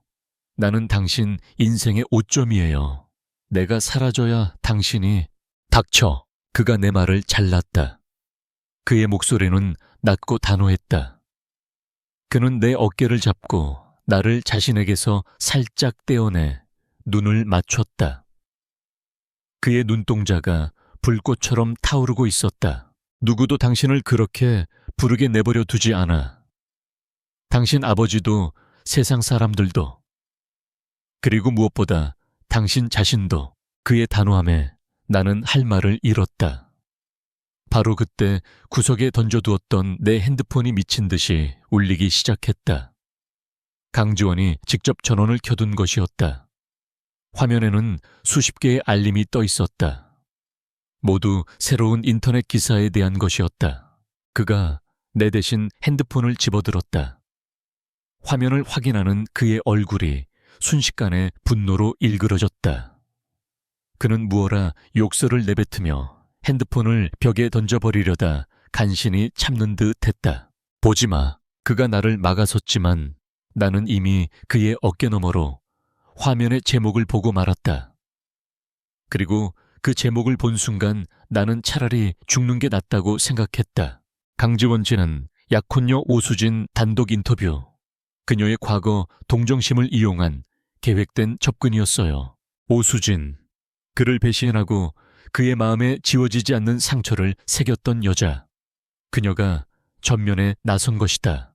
나는 떨리는 손으로 바닥에 떨어진 핸드폰을 주워 기사를 읽기 시작했다. 오수진은 언론과의 인터뷰에서 눈물을 흘리며 자신이 강지원을 얼마나 걱정하고 있는지를 피력했다. 그리고 나의 과거를 내가 그에게 털어놓았던 그 끔찍한 비밀을 교묘하게 까발렸다. 기사는 내가 과거에 불미스러운 일을 겪었으며 그로 인한 정신적 불안정함을 무기로 순진한 강지원의 동정심을 산 꽃뱀이라고 주장했다. 내가 겪었던 끔찍한 폭력은 남자를 유혹하기 위한 동정심 유발 스토리로 둔갑해 있었다. 기사에는 사건이 일어났던 대략적인 시기와 장소까지 언급되어 그 이야기에 신빙성을 더했다. 세상에 온몸의 피가 역류하는 것 같았다. 이것은 단순한 스캔들이나 가십이 아니었다. 이것은 살인이었다. 오수진은 내 영혼을, 내 인격을, 내가 살아왔던 모든 시간을 공개적으로 난도질하고 있었다. 내가 그토록 숨기고 싶었던 내 인생을 송두리째 망가뜨렸던 그 상처를 그녀는 자신의 복수를 위한 무기로 사용한 것이다. 나는 핸드폰을 떨어뜨리고 뒷걸음질 쳤다. 공포가 목을 졸랐다. 이제 끝났다. 모든 것이 끝났다. 세상 모든 사람들이 알게 될 것이다. 나의 더러운 비밀을. 그리고 모두가 나를 손가락질하며 오수진의 말처럼 매니플레티브한 꽃뱀이라고 역겹다고 욕할 것이다. 하은 씨 정신 차려. 강지원이 내게 다가왔지만 나는 비명을 지르며 그를 밀쳐냈다. 오지마, 만지지마. 이제 봤죠? 이게 나예요. 더럽고 망가졌고 사람들의 동정이나 구걸에서 살아가는 여자. 당신도 이제 내가 역겹죠? 그렇죠? 나는 거의 실성한 사람처럼 소리쳤다. 이성을 잃었다. 그를 밀어내고 상처 주고 내게서 최대한 멀리 떨어뜨려야 한다는 생각뿐이었다. 그가 나 같은 것과 엮여서는 안 됐다. 하지만 그는 물러서지 않았다. 그는 내 바락 같은 저항을 뚫고 다가와 내 양팔을 단단히 붙잡았다. 똑바로 날봐 이하연. 그가 내 귓가에 소리쳤다. 나는 울부짖으며 그의 시선을 피하려 했다. 하지만 그의 힘을 당해낼 수는 없었다. 그는 강제로 나를 자신과 마주보게 했다. 그의 눈은 분노와 슬픔 그리고 헤아릴 수 없는 사랑으로 가득 차 있었다. 잘 들어. 당신은 더럽지 않아. 망가지지도 않았어. 당신은 생존자야. 그의 목소리가 내 울음소리를 뚫고 심장에 와서 박혔다. 그날 당신에게 일어났던 일은 범죄야. 당신의 수치가 아니라고. 당신은 아무것도 잘못하지 않았어. 절대로. 그리고 나는 그런 당신을 사랑해. 사랑해. 그 한마디에 세상의 모든 소음이 멎었다. 나는 울음을 멈추고 멍하니 그를 바라보았다. 내 인생 최악의 순간에 나의 가장 추악한 비밀이 온 세상에 까발려진 바로 이 순간에 그는 나에게 사랑한다고 말했다. 그의 눈은 진심이었다. 한치의 거짓도 동정도 없었다. 그는 나의 상처 입은 모습 그대로를, 나의 과거와 현재를 모두 포함한 이하은이라는 사람 자체를 사랑하고 있었다. 그의 무조건적인 믿음과 사랑이 내 안에 무언가를 건드렸다. 수년간 나를 지배해왔던 공포와 수치심의 틈새로 아주 작지만 뜨거운 감정이 솟아올랐다. 그것은 바로 분노였다. 나 자신에 대한 분노가 아니었다. 나를 이렇게 만든 세상에 대한, 그리고 내 상처를 무기로 사용한 오수진에 대한 분노였다. 왜 내가 숨어야 하지? 왜 내가 도망쳐야 하지? 잘못한 것은 그들이었다. 나는 떨리는 숨을 내쉬었다. 눈물로 얼룩진 얼굴을 들어 그를 똑바로 보았다. 어떻게 해야 하죠? 내 목소리는 아직 자꾸 떨렸지만 그 안에는 이전에는 없었던 의지가 담겨 있었다. 그는 내 배 얼굴을 부드럽게 감싸쥐고 엄지손가락으로 눈물을 닦아주었다. 그의 얼굴에 비로소 옅은 미소가 번졌다. 싸워야지. 더 이상 도망치지 말고 숨지도 말고. 당신의 이야기를, 당신의 진실을 세상에 들려주는 거야. 내가 옆에 있을게. 무슨 일이 있어도 끝까지 당신 옆에 있을 거야. 그의 말에 나는 천천히 고개를 끄덕였다. 두려웠다. 내 모든 것을 걸어야 하는 싸움이 될 것이다. 하지만 이번에는 혼자가 아니었다. 내 손을 잡아주는 사람이 있었다. 나를 믿어주는 사람이 있었다. 나는 거울 속에 나를 보았다. 눈물과 땀으로 엉망인 얼굴. 하지만 그 눈동자 속에는 아주 작은 불씨 하나가 타오르기 시작하고 있었다. 희미했지만 그 어떤 어둠도 꺼뜨릴 수 없는 끈질긴 생명의 불씨였다. 결심이 서자 더 이상 두렵지 않았다. 아니, 솔직히 말하면 여전히 두려웠다. 하지만 그 두려움 옆에 아주 오랜만에 용기라는 감정이 자리를 잡았다. 그리고 그 용기의 원천은 내 옆에 있는 남자 강지원이었다. 그날 이후 그의 펜트하우스는 우리의 전쟁 지휘 본부가 되었다. 그는 더 이상 은둔하는 CEO가 아니었다. 그는 결단력 있고 냉철하며 자신의 사람을 지키기 위해서라면 세상과도 맞서 싸울 준비가 된 남자였다. 나는 그가 법무팀과 홍보팀에 전화를 걸어 지시를 내리는 모습을 경외심 어린 눈으로 바라보았다. 그는 내게 단 한 가지만을 물었다. 내가 뭘 해줬으면 좋겠어요. 나는 망설이지 않고 대답했다. 내 이야기를 할 수 있는 기회를 주세요. 거짓으로 꾸며진 이야기가 아닌 나의 진실을요. 그는 내 대답을 기다렸다는 듯 고개를 끄덕였다. 그리고 다음 날 그는 대한민국을 뒤흔들 폭탄을 터뜨렸다. 자신의 그룹 본사에서 긴급 기자회견을 자청한 것이다. 나는 그의 펜트하우스 거실, 거대한 TV 화면을 통해 그 모습을 지켜보았다. 수백 개의 카메라 플래시가 쉴 새 없이 터졌고 기자들의 질문이 파도처럼 밀려들었다. 단상 위에 선 그는 홀로 그 모든 파도를 맞서는 등대처럼 보였다. 그는 조금도 위축되지 않았다. 오히려 그 어느 때보다 강인해 보였다. 마이크 앞에 선 그는 예상과 달리 나에 대한 이야기부터 시작하지 않았다. 그는 자신의 이야기부터 꺼냈다. 먼저 개인적인 일로 큰 심려를 끼쳐드린 점 사과드립니다. 그는 깊이 고개를 숙였다. 기자들이 술렁였다. 최근 저에 대해 많은 기사들이 양산되고 있습니다. 그 중에는 사실인 것도 있고 악의적으로 왜곡된 것도 있습니다. 오늘 저는 그 모든 것에 대해 솔직하게 말씀드리고자 이 자리에 섰습니다. 그는 21번 고르고 정면을 응시하며 말했다. 세간에 알려진 대로 저는 과거의 일로 인해 깊은 마음의 상처를 입었습니다. 그리고 그 상처는 제게 시민성 발기부전이라는 남들에게는 웃음거리일지 모를 증상을 남겼습니다. 네, 맞습니다. 세상이 저를 부르는 불능이라는 말은 의학적인 진단이었습니다. 장내가 찬물을 끼얹은 듯 조용해졌다. 아무도 대한민국 최고 기업의 CEO가 자신의 가장 치명적인 약점을 이렇게 담담하게 고백하리라고는 상상하지 못했을 것이다. 그는 자신의 약점을 무기 삼아 적들의 허를 찔렀다. 저는 그 상처 속에 숨어 지난 몇 년간 세상과 담을 쌓고 살았습니다. 그러던 중 한 사람을 만났습니다. 그의 시선이 카메라를 뚫고 TV 화면 속에 나를 향하는 것 같았다. 그녀는 저와 마찬가지로 깊은 상처를 가진 사람이었습니다.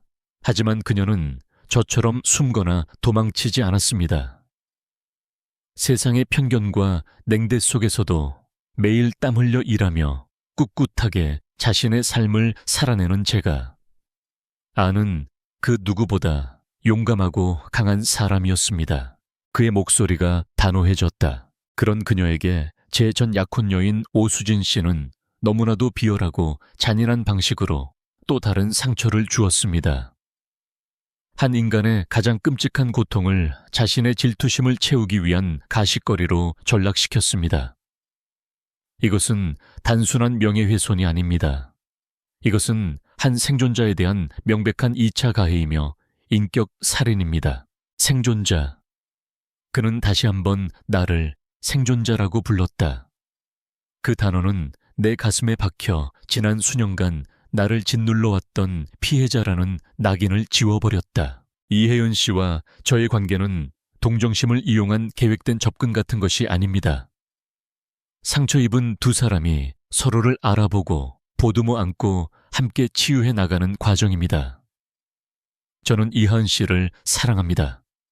그리고 제 모든 것을 걸고 그녀를 지킬 것입니다. 그는 오수진과 악의적인 기사를 유포한 언론사들에 대해 법적인 모든 조치를 취할 것임을 선언했다. 그의 선언은 단순히 스캔들을 해명하는 것을 넘어 세상의 편견에 맞서는 하나의 선전포고였다. 기자회견이 끝나자 나는 그 자리에 주저앉아 소리 없이 울었다. 수치심이나 슬픔의 눈물이 아니었다. 그것은 구원이었다. 한 남자가 온 세상 앞에서 자신의 모든 것을 내던지며 나를 지켜주었다. 그는 나의 과거를 지워주려 하지 않았다. 대신 나의 상처까지도 모두 자신의 것으로 끌어안았다. 그날 밤 그는 지친 몸을 이끌고 집으로 돌아왔다. 나는 현관문 앞에서 그를 기다렸다. 우리는 아무 말 없이 서로를 마주 보았다. 그의 얼굴에는 피곤한 기색이 역력했지만 그 눈은 그 어느 때보다 평온하고 따뜻했다. 내가 먼저 다가가 그의 넥타이를 풀어주었다. 그리고 까치발을 들어 그의 지친 입술에 입을 맞추었다. 그것은 충동적인 키스가 아니었다. 감사와 존경, 그리고 내 모든 것을 담은 깊고 진한 키스였다. 그는 놀란 듯 잠시 굳어 있었지만 이내 내 허리를 감싸 안으며 나의 키스에 응답했다. 우리는 한참 동안 그렇게 서로를 탐했다. 그날 밤 우리의 침실은 이전과는 완전히 다른 공간이 되었다. 첫날 밤에 혼란과 공포는 없었다. 그동안 우리를 짓눌렀던 불안감과 망설임도 없었다. 오직 서로에 대한 완전한 신뢰와 애정만이 방 안을 가득 채웠다. 이번에는 내가 그를 이끌었다. 나는 그의 옷을 벗기는 대신 그의 얼굴을 기자회견 내내 굳어 있었을 그의 미간을, 세상의 모든 짐을 짊어진 그의 어깨를 부드럽게 마사지해 주었다. 나의 손길은 더 이상 떨리지 않았다. 나의 몸은 더 이상 과거의 기억에 얽매인 감옥이 아니었다. 그것은 나의 사랑을 표현하는 가장 솔직하고 아름다운 도구였다. 그는 눈을 감은 채 나의 손길을 온전히 받아들였다. 우리는 아주 천천히 마치 하나의 의식을 치르듯 서로의 몸을 탐색했다. 그의 입맞춤은 내 몸의 상처들을 어루만지는 주문과도 같았고, 나의 손길은 그의 마음속 족쇄를 풀어주는 열쇠와도 같았다. 마침내 우리의 몸이 하나가 되었을 때 나는 고통이나 공포 대신 완전한 충만함을 느꼈다. 그의 안에서 나는 비로소 온전해지는 기분이었다. 그의 서툴렀던 움직임은 사라지고 없었다. 마음의 족쇄에서 풀려난 그는 사랑하는 여자를 기쁘게 해주고 싶은 한 남자로서의 본능에 충실했다. 우리의 몸짓은 격렬했지만 그 안에는 깊은 교감이 흐르고 있었다. 우리는 서로의 눈을 들여다보며 말없이 대화했다. 괜찮아, 고마워, 사랑해. 모든 것이 끝나고 나는 그의 팔에 안겨 가쁜 숨을 몰아 쉬었다. 그의 심장 소리가 자장가처럼 들려왔다. 창밖의 도시 불빛이 방 안을 은은하게 비추고 있었다. 나는 내 몸에 새겨진 끔찍한 기억이, 그의 몸과 마음을 묶고 있던 잔인한 상처가 바로 이 순간 서로의 온기 속에서 녹아내리고 있음을 느꼈다. 우리는 서로를 통해 과거의 악령으로부터 해방되고 있었다. 우리는 서로의 구원이자 치유였다. 강지원의 기자회견은 전 국민적인 화제가 되었다. 여론은 급격하게 돌아섰다. 오수진은 국민 악녀로 등극했고, 그녀와 그녀의 가문은 끝없는 비난과 법적 소송에 직면했다. 반면 강지원과 나는 상처를 극복한 용감한 커플로 불리기 시작했다. 동정 어린 시선도 있었지만 그보다는 응원과 지지의 목소리가 훨씬 더 컸다. 하지만 그 모든 소음은 더 이상 우리에게 닿지 않았다. 그의 펜트하우스는 세상의 소란으로부터 우리를 완벽하게 보호해주는 고요한 섬이 되었다. 기자회견 다음 날 아침, 우리는 서로의 품에서 눈을 떴다. 어젯밤에 격렬했던 열정은 잔잔한 온기로 남아 우리를 감싸고 있었다. 그는 내 이마에 입을 맞추며 속삭였다. 좋은 아침. 그의 목소리는 그 어느 때보다 편안하게 들렸다. 나는 그의 가슴에 얼굴을 묻으며 대답했다. 네, 정말 좋은 아침이에요. 그날 나는 공식적으로 그의 집에 내 작은 짐들을 옮겨왔다. 내가 가진 것이라고는 낡은 옷 몇 벌과 책 몇 권이 전부였다.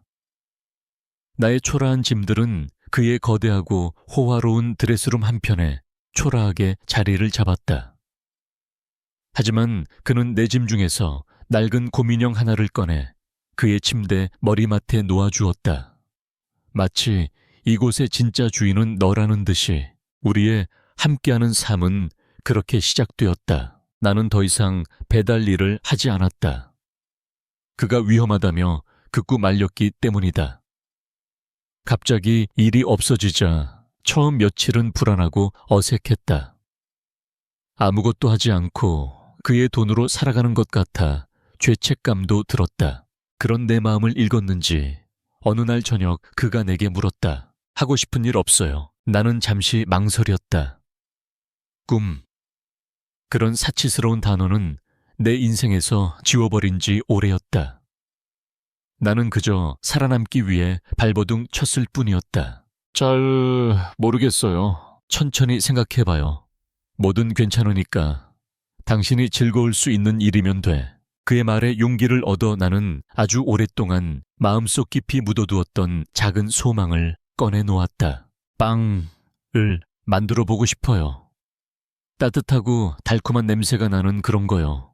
그것은 아주 작은 꿈이었다. 과거에 내가 유일하게 위로받았던 것은 동네 빵집에서 풍겨오던 고소한 빵 냄새였다.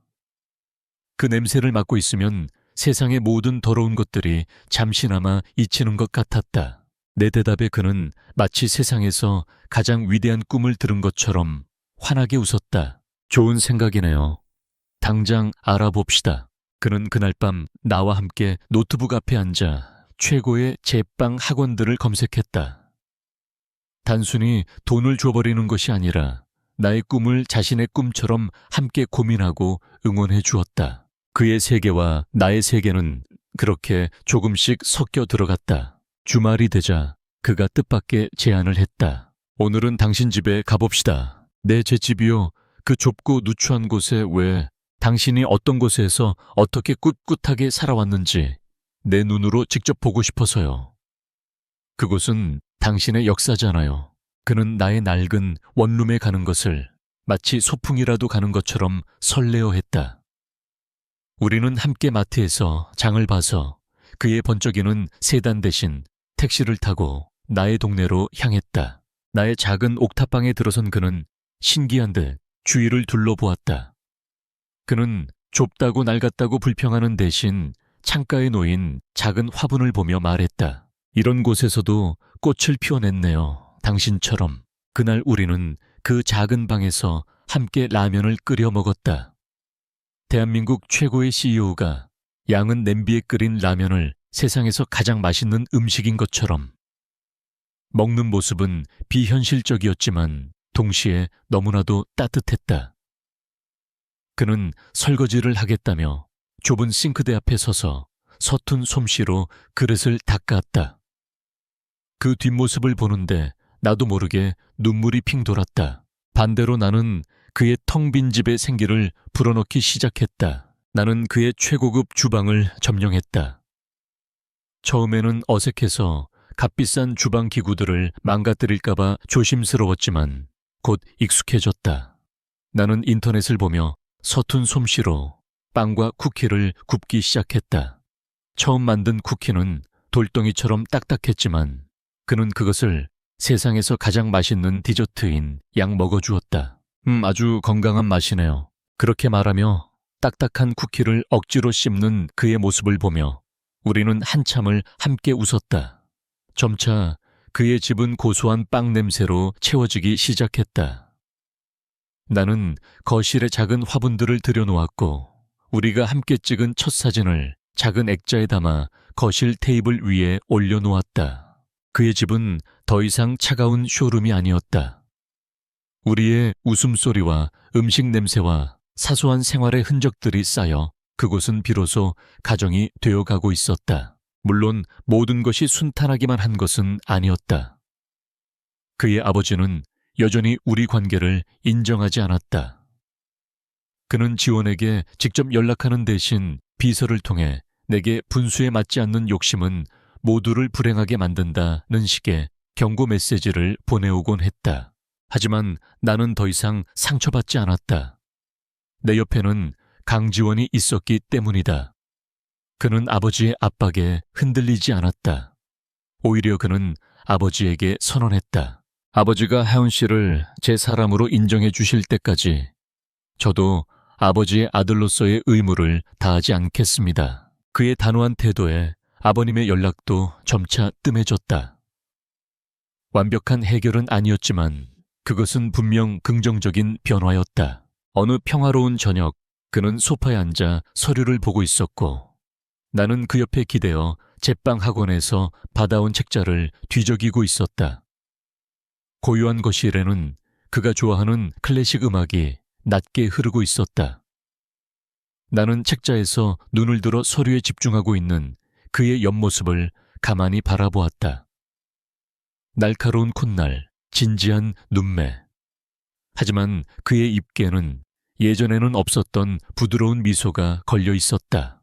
나는 내 손을 내려다보았다. 거칠고 상처투성이었던 손. 생존을 위해 악착같이 움직여야 했던 손. 이제 그 손은 누군가를 위해 따뜻한 빵을 만들 준비를 하고 있었다. 나는 조용히 그의 팔에 머리를 기댔다.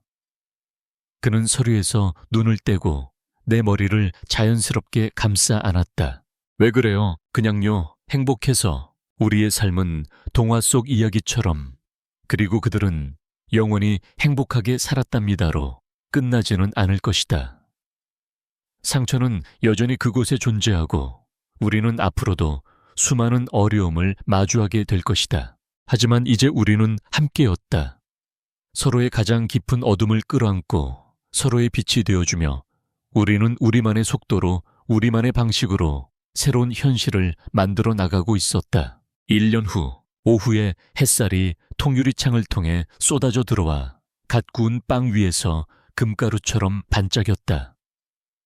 공기 중에는 버터와 설탕이 녹는 달콤한 냄새와 갓 내린 커피에 고소한 향이 기분 좋게 뒤섞여 있었다. 가게 한쪽 벽면을 차지한 작은 스피커에서는 강지원이 좋아하는 드뷔시의 피아노 곡이 부드럽게 흘러나왔다. 하이은의 오후, 에이하은스 아프터눈. 이 작은 빵집의 이름이자 나의 새로운 삶의 이름이었다. 딩동. 가게 문에 달린 작은 종이 맑은 소리를 내며 울렸다. 나는 오븐에서 크루아상을 꺼내다 말고 고개를 들었다. 문 앞에는 익숙한 실루엣이 서 있었다. 딱딱한 수트 대신 부드러운 캐시미어 스웨터를 입은 남자. 더 이상 세상과 담을 쌓고 살던 외로운 CEO가 아닌 일을 마치고 사랑하는 사람을 데리러 온 평범하지만 더없이 특별한 나의 남자 강지원이었다. 오늘 장사는 어땠어요, 사장님? 그가 장난기 어린 미소를 지으며 내게 다가왔다. 나는 밀가루가 묻은 손을 앞침에 닦으며 마주 웃었다. 덕분에요. 오늘 준비한 소금빵은 전부 팔렸어요. 거봐요. 내가 맛있다 라고 했잖아요. 그는 자연스럽게 작업대 위로 몸을 기울여 내 입술에 짧게 입을 맞췄다. 그의 입술에서는 아직 희미하게 남아있는 회의실의 커피 향과 나의 달콤한 바닐라 향이 섞였다. 그는 갓 나온 크루아상 한 조각을 떼어 먹으며 아이처럼 눈을 동그랗게 떴다. 이건 예술이네요. 그의 칭찬에 어깨가 으쓱해졌다. 1년 전 오븐을 폭발시킬 뻔했던 내가 이제는 동네에서 꽤 알아주는 빵집 사장님이 되었다. 이 모든 것이 꿈만 같았다. 그는 가게 구석에 작은 테이블에 자리를 잡고 내가 이 일을 마칠 동안 조용히 서류를 보며 기다려 주었다. 이제는 너무나도 익숙해진 우리의 저녁 풍경이었다. 나는 마지막 남은 빵들을 정리하며 창가에 비친 우리의 모습을 가만히 바라보았다. 지난 1년은 기적 같은 시간이었다. 강지원의 기자회견 이후 우리는 세상의 폭풍을 정면으로 마주했다. 오수진에 대한 법적 소송은 길고 지루했지만 결국 우리는 승소했다. 그녀는 내게 씻을 수 없는 상처를 주었지만 역설적이게도 그녀의 악에는 나를 더 이상 숨지 않게 만드는 계기가 되었다. 나는 재판 과정에서 내 과거를, 나의 진실을 담담하게 증언했다. 더 이상 수치스럽지 않았다. 그것은 나의 잘못이 아니었으니까. 강지원의 아버지 강 회장님과의 관계도 서서히 변했다. 그는 끝까지 우리를 인정하지 않을 것 같았지만 어느 날 말없이 내 가게를 찾아왔다. 그는 아무 말 없이 빵 몇 개를 사서 가장 비싼 값의 수표를 내밀고는 돌아섰다.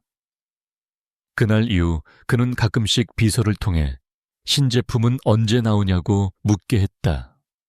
그것이 그의 방식대로 사과하고 나를 며느리로 인정하는 표현이라는 것을 나는 알 수 있었다. 물론 우리의 상처가 마법처럼 사라진 것은 아니었다. 나는 여전히 가끔 악몽을 꾸었고 낯선 남자가 갑자기 내 뒤에 서면 심장이 철렁 내려앉을 때가 있었다.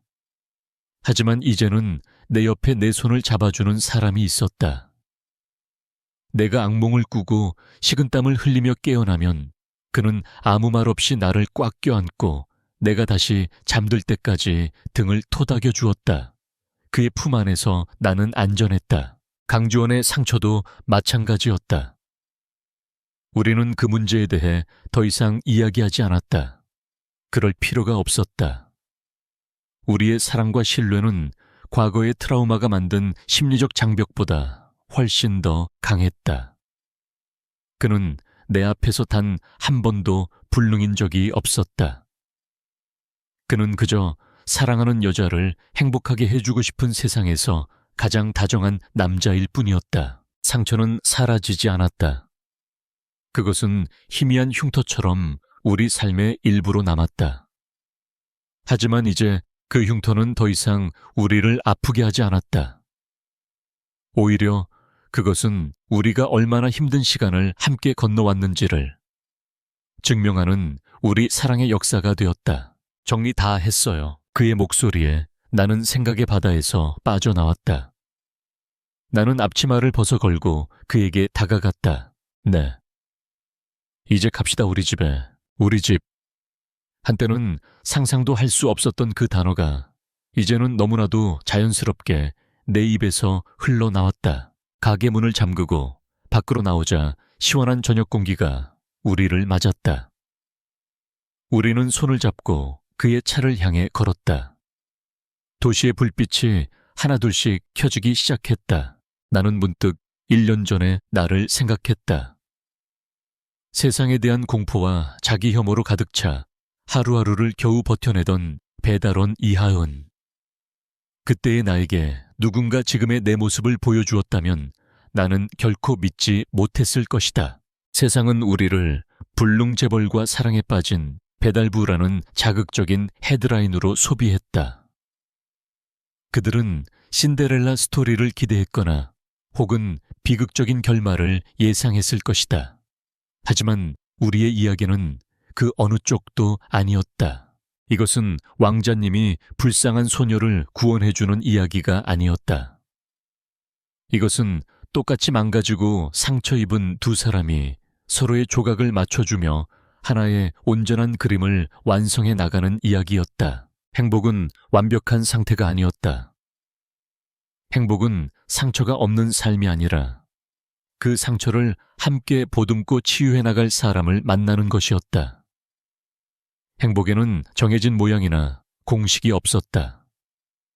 남들이 보기에는 초라하고 보잘것없을지라도 우리 두 사람이 함께 웃을 수 있다면 그것이 바로 우리의 행복이었다.